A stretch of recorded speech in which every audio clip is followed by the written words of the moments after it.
Morning guys, it's our day 3 in Paris. Um, I feel so much better now compared yesterday. So remember yesterday, sumama yung pakiramdam ko, sobrang pagod. Ngayon medyo okay na yung tuhod ko at saka yung paa. Kasi kahapon parang medyo sore yung left knee and yung left foot ko. Pero ngayon naipahinga ko naman. So full rested, I got like 7 hours of sleep. And so yesterday we enjoyed the river cruise. Ang ganda nung yung Eiffel Tower at night. So today we are celebrating Jonah's birthday. So light lang yung itinerary for today. So we'll visit some churches and then yung Notre Dame Cathedral, and then we'll have lunch. We'll also meet Jonah's sister later, kasi darating siya from London, and we'll go together sa Louvre Museum.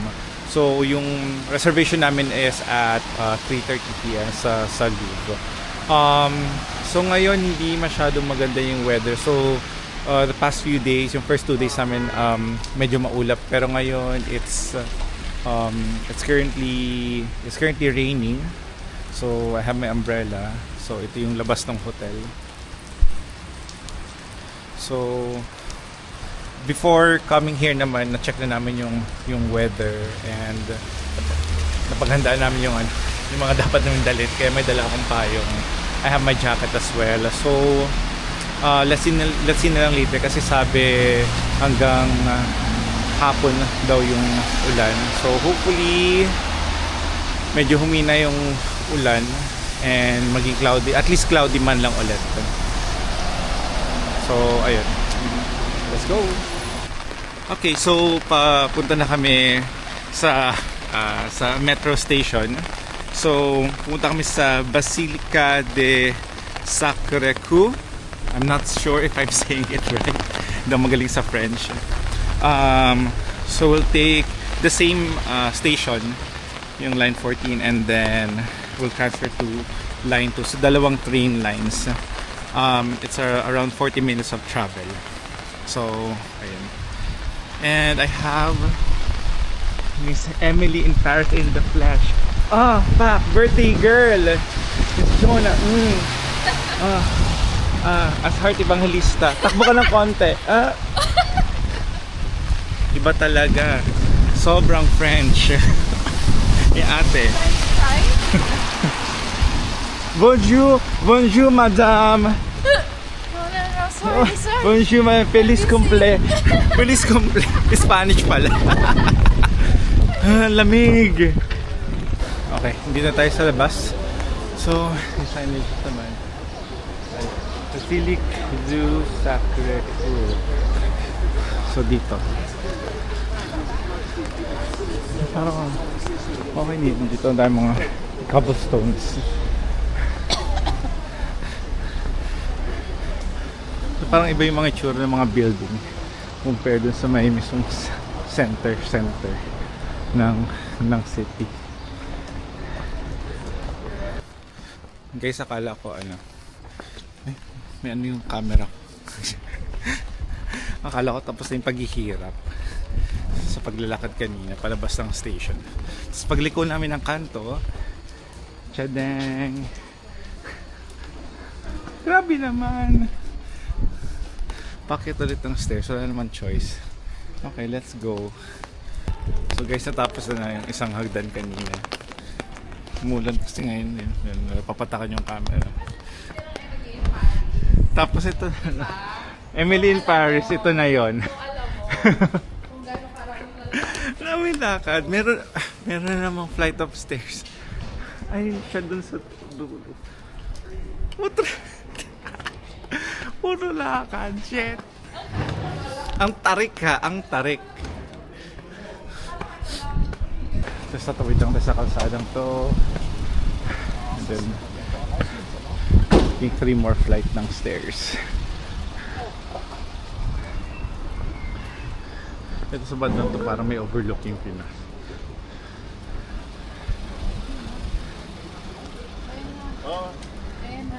Ito na, malapit. Ayun na yun na yung ano, cathedral sa dulo. Konti na lang, no? Buti ba si Emily in Paris, the birthday girl? Oh, diba? Bakit ganito? Alam ko tapos na ang mahal na araw. Delayed pala yung penitensya natin. May isa pa? May packet pa sa simbahan. Ah! Pagod!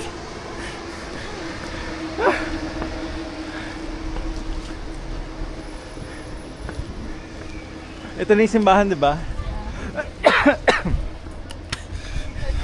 So, I'm not sure kung may pila ba? Wala naman, no? Okay. Yun yung simbahan, guys. Ang laki nyo. Grabe. Ayan. Tapos hanggang ito, dito pa. Part na to. And then, yung hagdan. Oh my God! Wow, look at that view. Ganda. Nice. Galing. Medyo foggy lang pero kita naman, ma-appreciate mo pa rin yung ganda niya. Tsaka yung ulan na normal, hindi siya talaga bubuhos talaga. So, bearable naman so far. Ang ganda. Worth it ang ano. Worth it yung pagod pag-akyat ng ilang flights of stairs.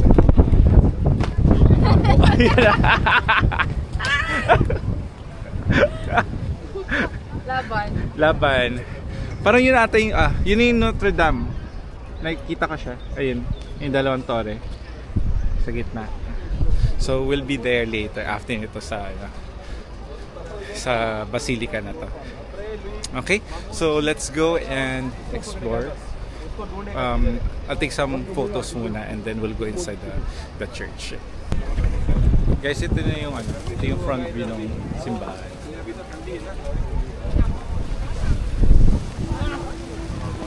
Grabe laki.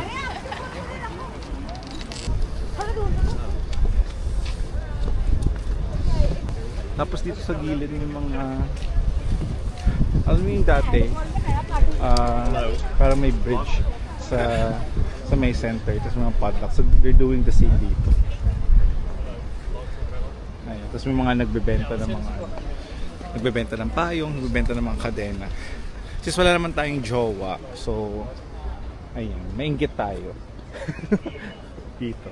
Tapos dun pa sa dulo, ang dami mga kadena, mga padlocks.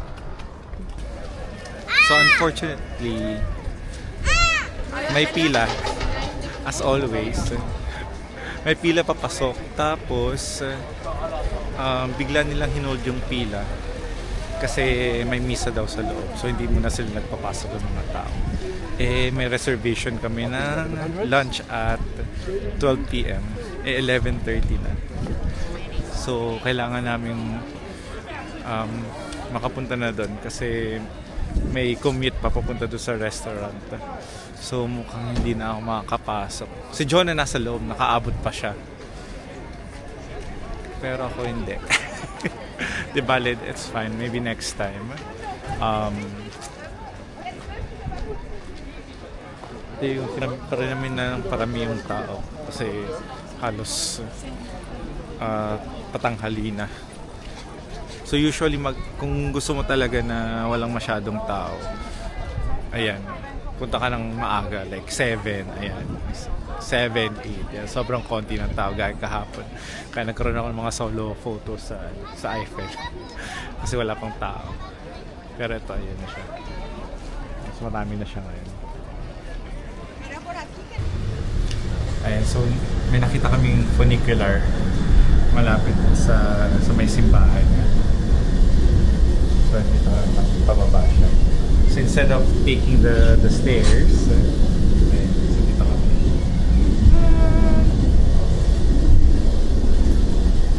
Ito natin yung view. So para siyang tram, pero Ayan siya. May mga kasalubong tayong pelikula. Yan, ganun siya. So, para siyang tram, pero ang uphill siya. Sure. So, buti na lang pala. May ganyan pababa. Pero hindi namin alam. Kung alam lang natin, di ba? Dire-diretso tayo. Sabi kasi sa Google Maps o de lakad, o akit ng mga hagdan. Hindi, ito ba yung dinaanan natin kanina? No, iba. Iba yung daanan natin. So, yun yung yung may funicular. Ayan. Napila. Tapos ito yung stairs. Ayan.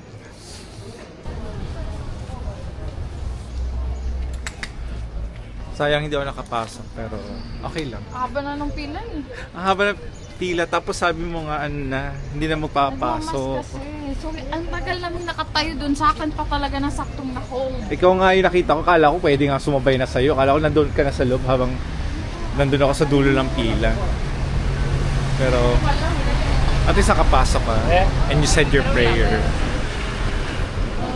Tapos kanina nag-toilet ako, buti na lang may dala akong coins, 2 euros din yung toilet. Umihi ka lang, 120 pesos na. Samante ba yung ihi mo? Well, itong mirror na to.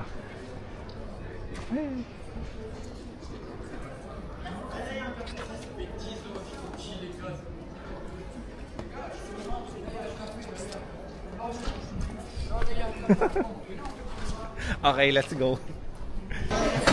So, nandito na kami ngayon sa restaurant. It's called, I'm not sure how it's pronounced, Bouillon Kigali.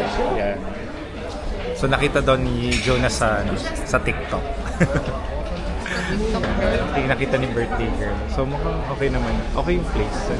Tapos kanina may pila siya. So, buti na lang meron kaming reservation. So, at least nakapasok agad kami. So, I ordered salmon. Salmon sa main course. And then, try ko yung escargot. So, yun yung parang Parisian dish nila dito, which is mainly snails. So, snails and butter. And then, I had cocktails and also dessert.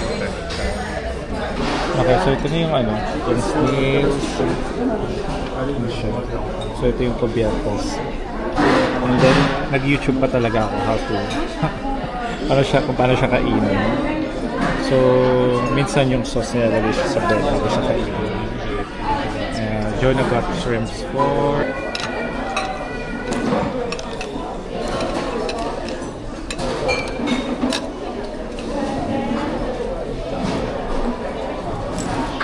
tapos kunin mo siya dito. Nakakapal. Ayun siya. Nakakatanga, no? Paano ba ito kinakain? Dito ba ito? Parang... Ayan, so natapos kami yung escargot. So far okay naman. Para siyang, if you're familiar with sihi. Ayun. And then lasa naman yung butter and then garlic. And then we now have the main course. So I got salmon. So salmon grabula. And then Jonah has caramelized pork. So this is the main course.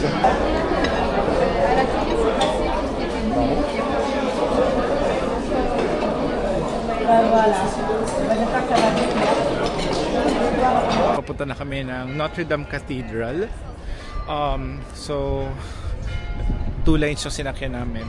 So ito yung train station sa likod ko. Medyo hininga lang kasi siya, walang escalator. So puro lakad talaga kami. Lakad, akyat, baba, lakad. So dito kami sa may city station. Pakita ko lang. So ito yung metro station. And then from here 5 minutes walk na lang papuntang cathedral. So we'll stay here for like 30 minutes. Take good photos, explore the area. And then after that, we'll go to the Louvre. Hindi lang kami papasok sa Louvre kasi 20 euros yung yung entrance. So, okay na. Okay na makita namin labas. So, years ago, nasunog yung itong Notre Dame Cathedral. And I think, tama, last year lang natapos yung reconstruction. And it's now open for public. So, it's only like 5 minutes walk papuntang cathedral. Oh, nice. Grabe.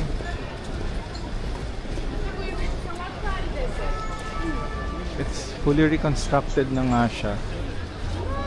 Although meron parang ginagawa lang ng konti doon sa may taas ng torre. This is the Notre Dame Cathedral.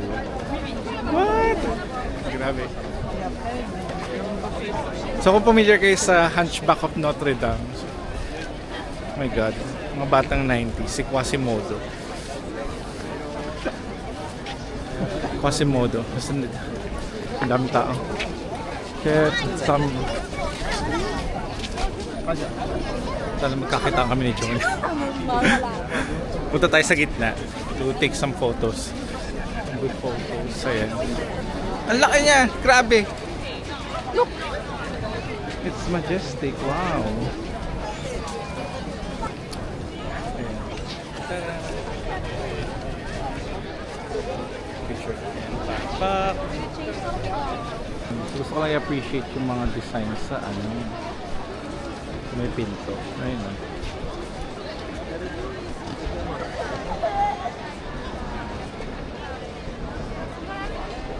Nice. So, para may ginagawa pa rin siya dun sa loob. Sa gitna. Pero, it's now open for public. I think doon sa may bandang itong part ata yung nasunog ata dati. Papunta na kami sa Louvre Museum. So ngayon alas 4 na ng hapon. So let's see kung makakapasok pa kami kasi 3:30 yung 3:30 yung nabook na ticket. And also we are joined by Jobs, the sister ni Jonah. Jobs, hi muna kayo. Madam, excuse me, Madam. Sorry. Ang arte, no? Kala mo kagandahan. Charot. Guys, share ko lang yung buildings doon lapit sa Louvre.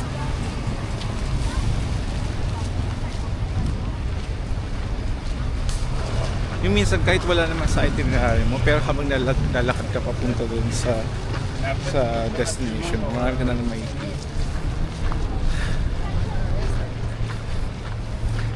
Ayan. Tapos ito pa may building sa likod ko. Dati, yung akala ko, kasi nakita ko yung mga photos dati, so lagi sila picture din sa yung glass structure na parang pyramid. So akala ko yun na yung mismo yung Louvre. Hindi pala. So parang isa lang siya sa like items or lang structure within the Louvre. But the Louvre itself is yung building pala sa paligid. So parang a few years ko lang nalaman. So sana talaga makapasok pa kami kasi parang ano oras na pa? Alas 4 na. So parang 30 minutes late na kami. Pero hopefully papilahin pa rin kami. So we can still get inside and see at least yung Mona Lisa man lang. Yun yung gusto. Actually yun ang alam ko na item sa loob yung Mona Lisa. But let's see kung ano pa yung meron sa loob.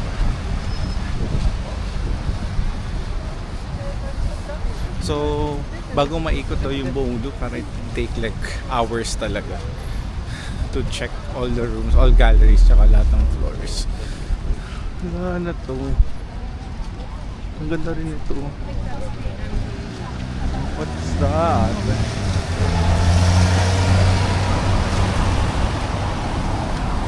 Ang haba siya. Parang ang sarap lakarin yung itong part na to. Explore yung area na yan. May bridge dito para makatawid sa kabilang side. Kaya yun. Ayun. Okay guys, so nandito na tayo sa loob ng Louvre. Yung building pala na nilalakaran ko sa kanina sa gilid, part na pala siya ng Louvre. Ito na pala yung loob. Ito na yung, nasolve na tayo ng area ng Louvre. Oh, okay. So, ito na siya. Ow! Ah! Oh my God! So, ito na yun.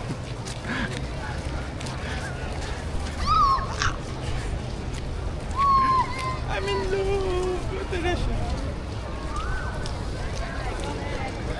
So, akala ko yan lang yung mismo blue. Yan lang mismo.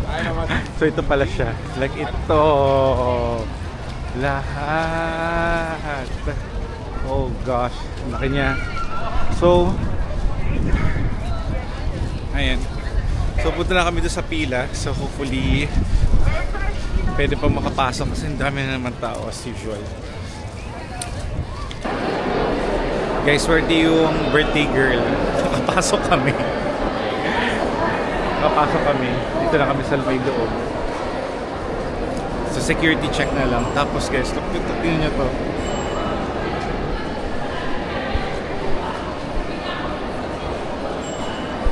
What? Dahil mga statues.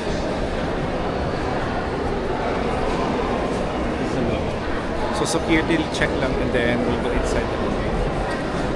Okay guys, so nandito na tayo sa loob ng Louvre.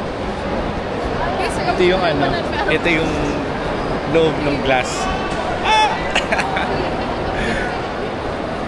So yung glass na pyramid sa labas, ito siya. And so we also have our map. So ito siya. We got from the information. So hirap, may hawang camera. So, unahin daw muna namin yung mga priority yung kay Mona Lisa. Tapos, Greek antiquities. Tapos, yung Apollon Gallery. Gallery di Apollon. So, okay, so nandito na kami sa Greek antiquities. So, ang daming mga sculptures and statues.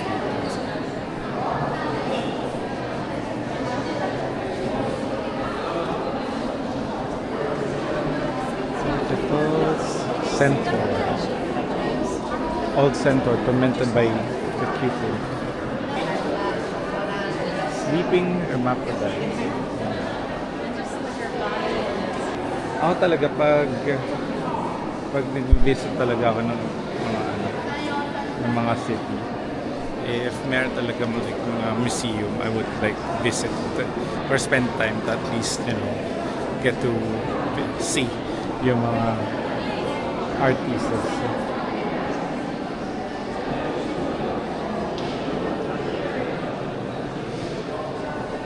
So, okay, so we're on our way to see Mona Lisa naman. What? Hala! Wait lang guys. Look.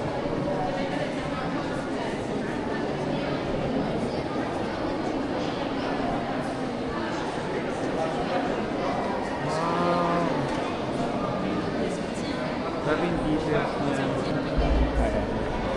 So, room 711. The Congo. Okay, so nandito naman tayo sa may Italian antiquities. So, nandito tayo sa may gallery ng mga paintings.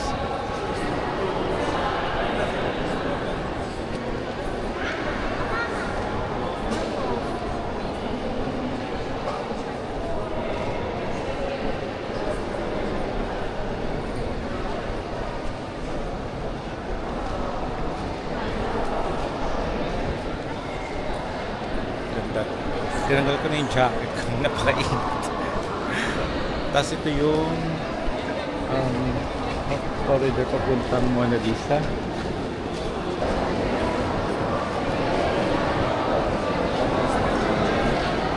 So usually mga art pieces, I mean sa Europe usually, napansin ko lang, it usually revolves around politics, government, or religion. Which is parang doon umiikot yung mga buhay ng mga tao, I think, like before. Kaya siguro, ayun, yung mga, like, mga artist, as part of expression, dinadaan nila sa mga paintings sila. Kasi yun yung na-experience nila in their everyday life. Guys, nandito na tayo sa may loob ng gallery ni Da Vinci. And the Mona Lisa is actually in front of me. Kaso daming tao. Check out pa kaya kong i-zoom. Like, I want to selfie with Mona Lisa.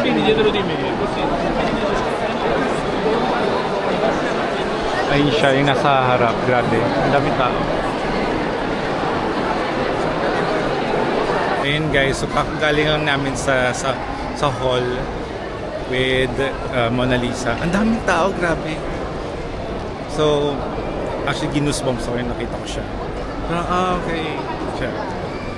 So parang napansin ko lang, nakikita ko ibang mga Mona Lisa versions online. Parang mas saturated yung kulay. Parang refined. Ito talaga may kita mo authentic. May kita mo mukhang luma talaga siya na painting ng Mona Lisa. Grabe, surreal. What? Wait lang guys, tingnan ko.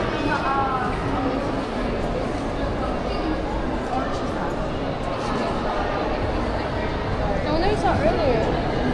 Sorry. Okay, so tapos na kami with Louvre Museum. So basically, ang target lang talaga namin doon is Mona Lisa, and then sa Italian paintings and also yung works ni Leonardo da Vinci. So maganda, na-appreciate yung mga iba't ibang mga paintings and sculptures doon. So sila John and Jobs naman humiwalay muna para makapag-ikot si Jobs sa mga tourist spots around Paris. Tapos ako nagpamasahe muna kasi para masakit yung katawan ko kasi sabit daw yung lakad. So okay naman yung massage, masarap, okay, nakaka-relax. And nandito ako ngayon sa kahabaan ng Boulevard de Sebastopol. So maraming mga shops and kainan dito. So ito siya. So it's currently 8:20 ngayon. So ayan siya. Hindi masyadong busy on a Wednesday evening. Yung reservation kasi sa restaurant is at 10 p.m. So baka mag-dinner na lang somewhere and then dun sa restaurant magka-cocktails na lang or dessert with a good view of the Eiffel Tower. Kasi at 9 p.m. bubuksan na agad yung ilaw ng tower. So ayun.